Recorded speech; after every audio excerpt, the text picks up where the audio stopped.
आगुर तो आपण मैंने बहुत प्रकार फ्राएड राइस खाई थे किंतु ये पनीर भुजीर फ्राएड राइस केवे खाई कि जदि खाई ना भिडियोटी आपण मानक निश्चित भाव पसंद आसो यह मोर आशा आउ ये paneer भुजीर fried rice T instar बनी जाए तो सांग मैंने नमस्कार जय जगन्नाथ स्वागत करुँच आपण समस्त मो यूट्यूब चैनल आज मुझे आसी पनीर भुजीर फ्राएड राइस मु किपरि प्रस्तुत कर भिडियोटी को दयाकोरी शेष पर्यटन देखूँ एबे पनीर भुजीर फ्राएड राइस बनाई देखिपे मुझे कड़े को गरम कर पकई 2 चामचर तेल आ तेल को टिके समय मु गरम होगापाई छाड़ी देती तेल मोर ए देखूँ गरम हो जाइए से पकई देती गोटे चामचर जीरा जीरा टिके फुटीगला मु गोटे कंचा लंका एमती काटिकी रखी पकईदेली कंचा लंका को टिके भाजीदेली तापर से पकईदेली गोटे पियाज पियाजटी मोर मीडियम साइज्र ताकि देखो मुझे काटिकी रखी ता भितर पकईदेली एबे पियाज को आम हाल्का भाजीदेवा जमीक पियाज आमर टे कलर चेंज हो पियाज टे सफ्ट हो एबे पियाजर कलर चेंज हो गलानी एते सब वेजिटेबल ऐड करवा तो प्रथम मुझे पकई दीजिए गाजर आ गाजर को देखो पूरा एमती छोट छोट करके काटिकी नहीं जाइए आपण मैंने पूरा ताको छोट छोट काटे जेहेतु आम आज पनीर भुजीर फ्राएड राइस बनवा से एमती पूरा ताको छोट छोट करके काटी नेबे तापर पकई देइछि कैप्सिकम तो गोटे कैप्सिकम ताकू एमती पूरा छोट छोट करके काटिकी रखी ताकू पकईदेली तापर पकईदेली बीट को पूरा छोट छोट काटी नहीं तापर पकईदेली बीन सबू जिनस को मु पूरा छोट छोट की ही काटी नहीं आपण मैंने देखिपे जेहेतु आम आज पनीर को भुजी करी ताकू आम फ्राएड राइस बनवा तो से हिसाब से सब पनीपरिया को आम से सैज्र माने पूरा छोट छोट करके काटी नवा सब जिन पकई सारापर गोटे 2 मिनट भाजी नेली तापर से स्वाद अनुसार लुण पकई देली लुण पकई सारापर देखूँ गोटे 2 मिनट एमती भाजी नेली भाजी नहीं सारापर तापर से मु पकईदेवी बाकी सब जिनस माने तापर से पकईबी मु सब पाउडर मसला मु पकई हाफ चामचर धनिया पाउडर हाफ चामचर जीरा पाउडर तापर हाफ चामचर गरम मसला ये सब जिनस को पकई सारापर देखूँ ताकू आउ बस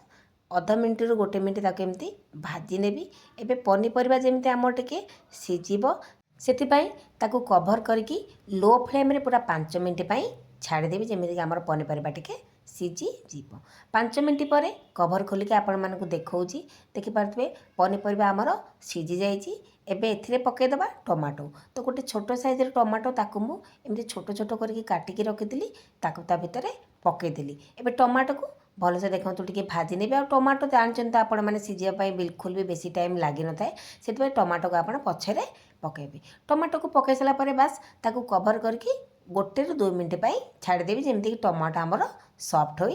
जीव ता भितर एपटे मु पनीर को देखो ग्रेट कर नौ जेहेतु आपण मानक बतई कि आज मु पनीर भुजीर फ्राएड राइस बनैबे आपण मैंने चाहिए पनीर केमती ग्रेट करेंगे नहले आप हाथ केमती एमती माने कौन करेंगे चकटी पारे तो मु अधा पनीर केमती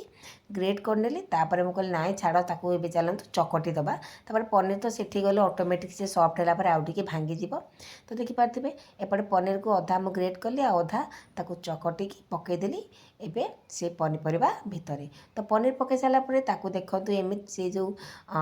माने जो स्पाटुला साहाଯ୍ୟ ताकू एमती मु आउ टिके भलसे कुटी कुटी देवी जमी पनीर आमर आउ टिके छोट छोट हो